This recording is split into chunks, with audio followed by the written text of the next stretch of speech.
काफ़ी हैं big stocks. पहला है वोडाफोन आइडिया।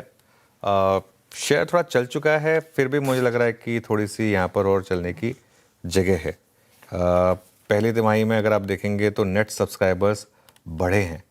बहुत टाइम बाद ये हो रहा है कि नेट सब्सक्राइबर्स बढ़े हैं आशीष। और 2018 में वोडाफोन और आइडिया का मर्जर हुआ था, तब इसका नाम वोडाफोन आइडिया बन गया था। उसके बाद से पहली बार तिमाही आधार पर सब्सक्राइबर्स बढ़े हैं। ठीक है, आप देखें 422.3 मिलियन से 192.8 मिलियन आ गया था आंकड़ा 7 साल में, आधे से कम हो गए थे।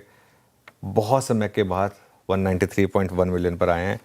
रेवेन्यू ऊपर आया है करीब 3%, 11,689 करोड़ पर है versus 11,332 crore quarter on quarter. Revenue और मार्जिन उम्मीद के मुताबिक हैं। आरपू थोड़ा सा बढ़ा है। वोडाफोन आइडिया में इशू क्या है, आगे जाकर एक मच अवेटेड फंड रेजिंग है। बड़ा मूव तभी आएगा वोडाफोन आइडिया में। मुझे लग रहा है आज अगर कोई मूव आ गया तो शायद हायर लेवल पे प्रॉफिट बुकिंग भी आ जाए। ठीक है, लेकिन आगे जाकर बड़ा ट्रिगर फंड रेजिंग का है, जो SBI से इनको डेट फंडिंग मिल रही है। बॉश दूसरा स्टॉक है जो मुझे काफ़ी अच्छे लगे, जिसके नंबर्स तिमाही आधार पर मुनाफा 37% बढ़ा है घटा है, नंबर तो वर्सेस में बढ़ा है लिखा है, फिर घटा है कैसे आ गया इसमें। रेवेन्यू 22% बढ़ा है और एबिडा बढ़ा है नंबर, वो नंबर एबिडा भी 28% बढ़कर 821 करोड़ पर आया है वर्सेस 639 करोड़।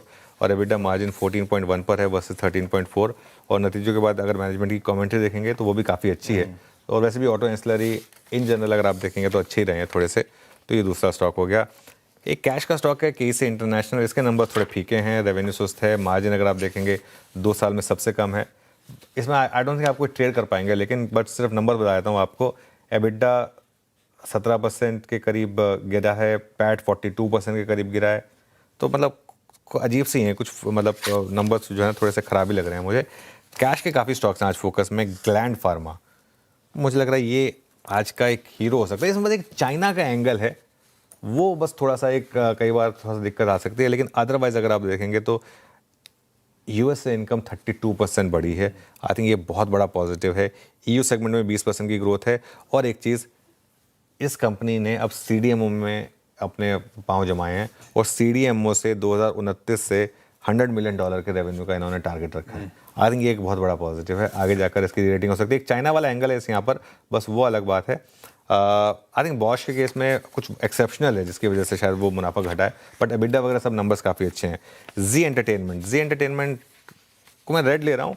बस जी के केस में एक इशू ये है कि वो सैट वाला मामला इनका पेंडिंग है। अब वो क्या सैट का ऑर्डर आता है, लेकिन नंबर्स काफ़ी वीक हैं। अगर आप देखेंगे एबिडा 58% घटा है, मुनाफा 47% घटा है। हाँ, अब इसमें ये चीज़ कहेंगे कि हमने फीफा की वजह से काफ़ी एडवर्टाइजिंग एक्सपेंस किए थे, उसकी वजह से Z5 तो हमारा पॉजिटिव हो गया, वो बात अब अपनी जगह है, लेकिन नंबर ख़राब है, तो इसके लिए इसको मैं रेड में ले रहा हूँ।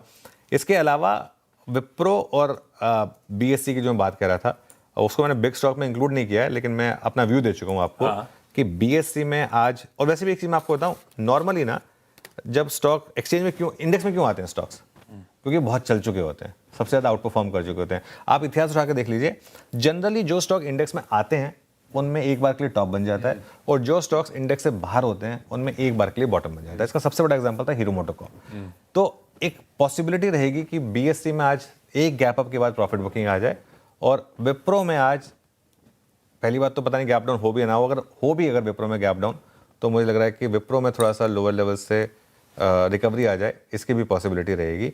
तो विप्रो, और एक चीज़ बताऊँ, थोड़ा सा एक दुख भी हो रहा है, विप्रो जब से इंडेक्स बनाया तब से इंडेक्स का हिस्सा था, एक दिन भी बाहर नहीं आया था। वो सिर्फ एक बार जब उनका डीमर्जर हुआ था तो एक टेक्निकल एडजस्टमेंट की वजह से निफ्टी से बाहर हुआ था। वो तो उसके बाद तो वो प्रोसेस भी चेंज हो गया था, लेकिन तब नहीं था प्रोसेस, तो 3 महीने के लिए बाहर हुआ था। वो एडजस्टमेंट थी। इतिहास में पहली बार विप्रो निफ्टी से बाहर हो रहा है, और थोड़ा सा अजीब लग रहा है, बट ठीक है, दैट्स लाइफ। ओरिजिनल निफ्टी वाले तो आई थिंक 3 या 4 स्टॉक्स ही बचे।